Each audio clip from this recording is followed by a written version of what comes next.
Good morning sir. आज का अखबार पढ़ा आपने?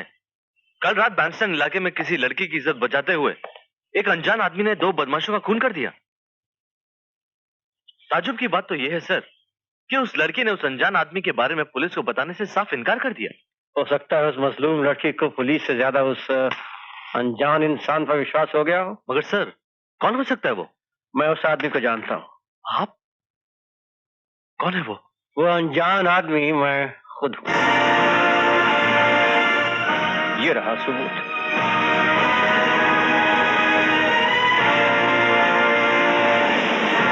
और मैंने फैसला कर लिया है कि अब किसी बहन को अपनी बहन की तरह उजड़ने नहीं दूंगा, किसी परिवार को तबाह नहीं होने दूंगा। बर्बादी की आग लगा दूंगा उन दरिंदों की दुनिया में जो ऐसे दहशत भरे खेल खेलते हैं। यस सर, इंसान और शैतान की इस जंग में ये सिपाही भी आपके साथ है। मगर इंसानियत की इतनी बड़ी जंग जीतने के लिए हम 2 सिपाही बहुत। सुमित, महाभारत में 100 कौरवों के सामने सिर्फ 5 पांडव थे। हमें महाभारत के उन 5 पांडव को इस भारत में फिर इकट्ठा करना होगा। मैं चंद ऐसे घायल शेरों को जानता हूं जो सांगा के बेरहम पंजों के जख्म खाए बैठे हैं। मतलब कि कलयुग के इन कौरवों से टक्कर लेने के लिए उन जख्मी शेरों का एक लश्कर बनाना होगा। हाँ, क्योंकि उनकी रगों में खून नहीं बल्कि सांगा के खिलाफ नफरत का तूफान दौड़ता है। और दिल की हर धड़कन के साथ बदले का बारूद फटता है।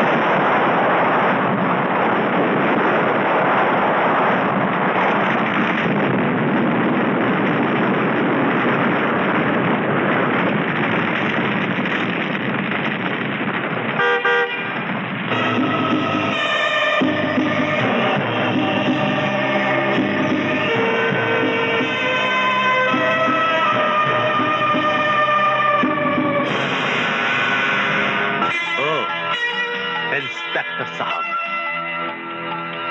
मेरे सीने में सुलगती हुई दुश्मनी की ज्वाला देखने आए हो या मुझे अपने कानूनी किताब के कायदे खोलकर पिलाने आए हो?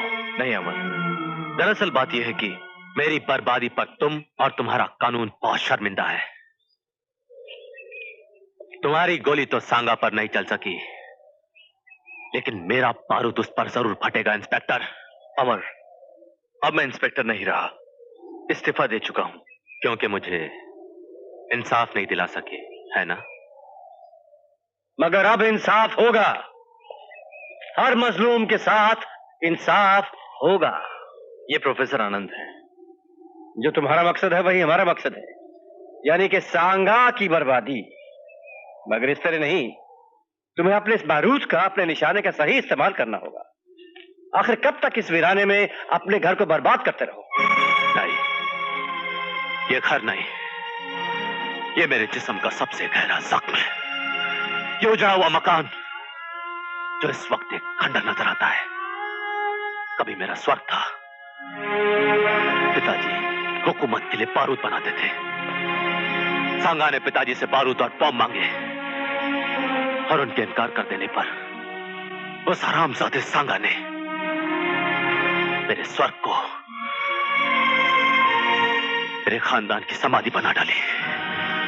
और तब से आज तक मैं इस घर को धमाके से उड़ाकर अपने उन जख्मों को ताजा करता रहा हूं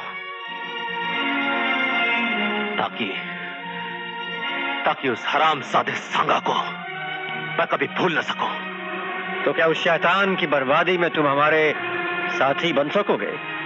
उस खूनी दरिंदे की तबाही के लिए तो मैं शैतान का भी साथी बन सकता हूं। मैं उस दरिंदे को बीच चौराहे पर जिंदा जला देना चाहता हूं। हम सब मिलकर जलाएंगे उस रावण के पुतले को।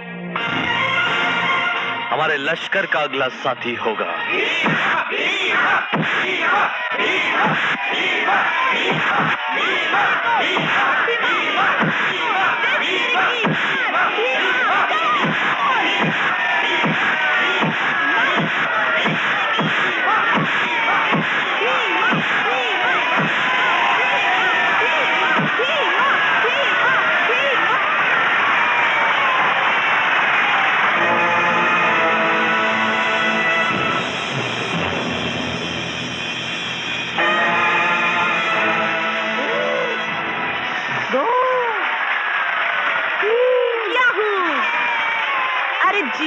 भीमा, जब तक दिल में है तब तक जियो।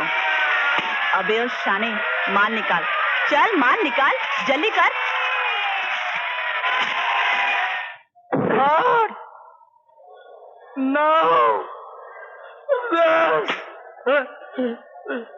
अबे ओ टकलू, काय को खाली पुकड़ में अपना गला सुखाता है?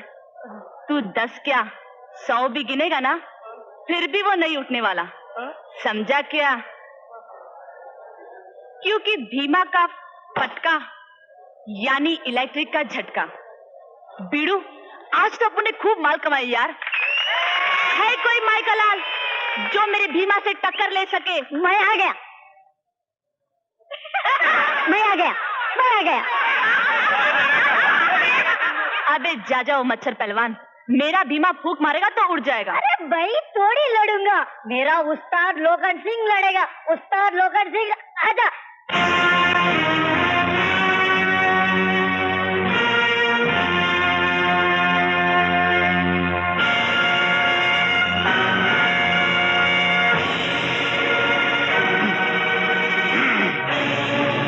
क्यों तेरी बोलती बंद हो गई?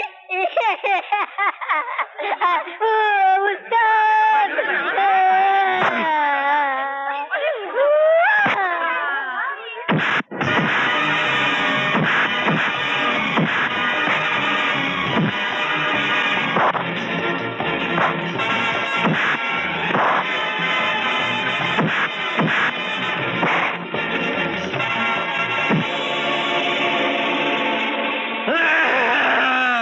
क्यों चिकनी लगाती है क्या शर्त?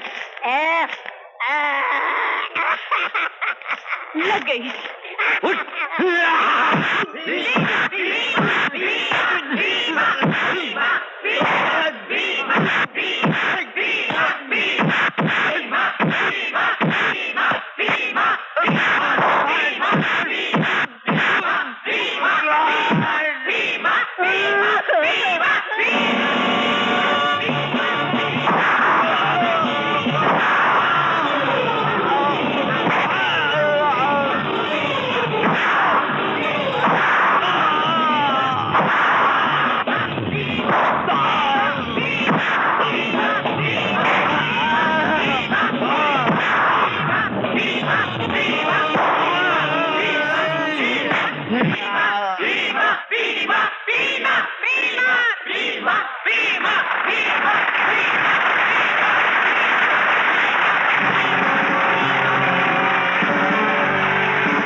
भीमा, हमारे लश्कर को तुम्हारे जैसे सिपाही की जरूरत है और तुम्हें पैसों की।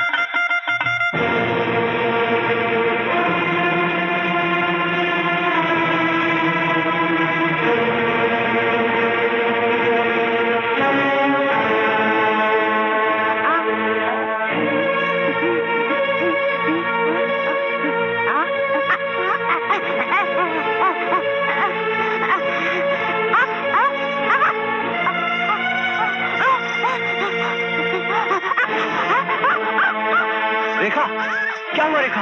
क्या हुआ इसे? भैया आपको मालूम नहीं, रेखा को गर्द खाने की आदत है। गर्द? हाँ, गर्द ना मिले तो अक्सर उसे ऐसे दौरे पड़ते हैं। दौरे? रेखा! रेखा! रेखा मेरी बहना, क्या हुआ? बोल, हाँ बोल। रेखा, बोल।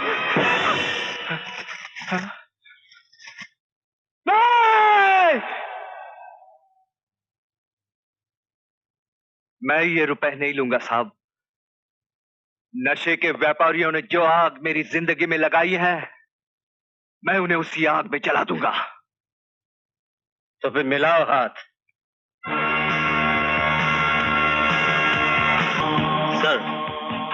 यही वो जॉनी है जिसके जवान भाई के रगों में सांगा ने ट्रक का जहर भर दिया था। तब से लेकर आज तक ये सांगा से बदला लेने के लिए बदले की आग में चढ़ रहा है।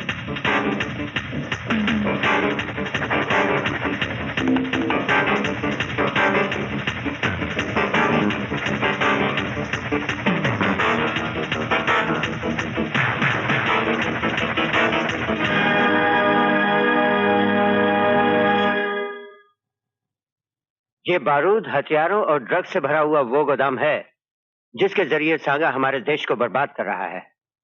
अगर इन गोदामों को उजाड़ दिया जाए तो सांगा आधा बेजान हो जाएगा। जी हाँ, तो फिर इस नेक काम में देरी किस बात की?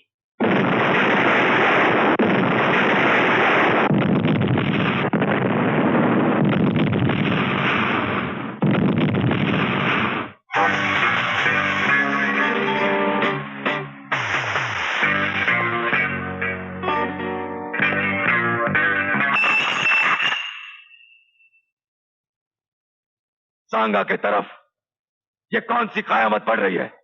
एक रात में 6 गोदामों का जलना, हमारा करोड़ों का नुकसान, ये सब कौन कर सकता है?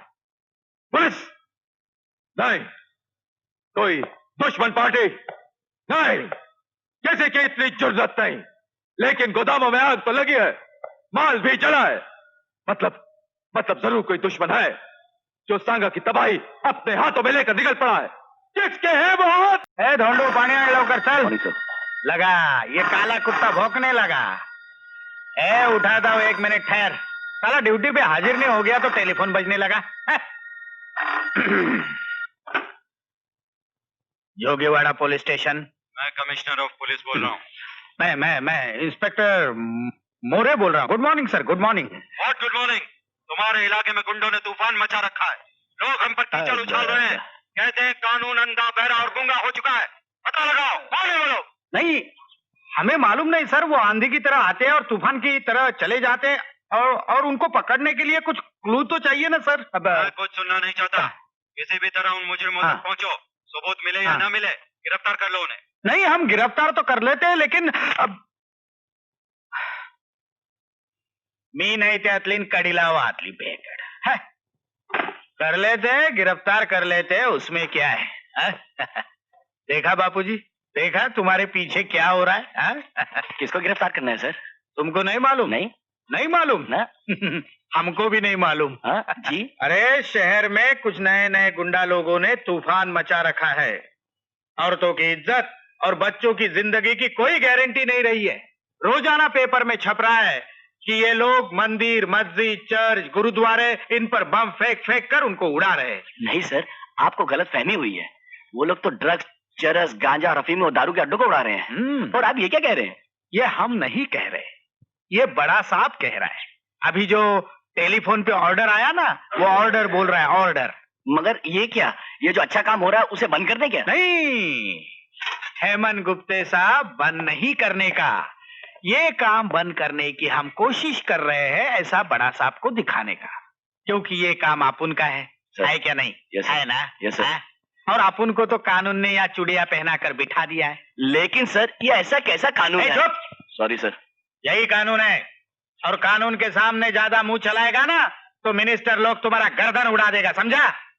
समझा क्या? नहीं समझा सर। नहीं समझा, ठीक है। हम अभी उर्दू में आपको समझाते हैं।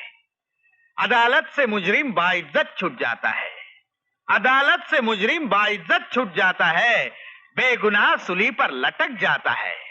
और जो जास्ती होशियारी दिखाता है ना, वो पुलिस वाला नौकरी से हट जाता है।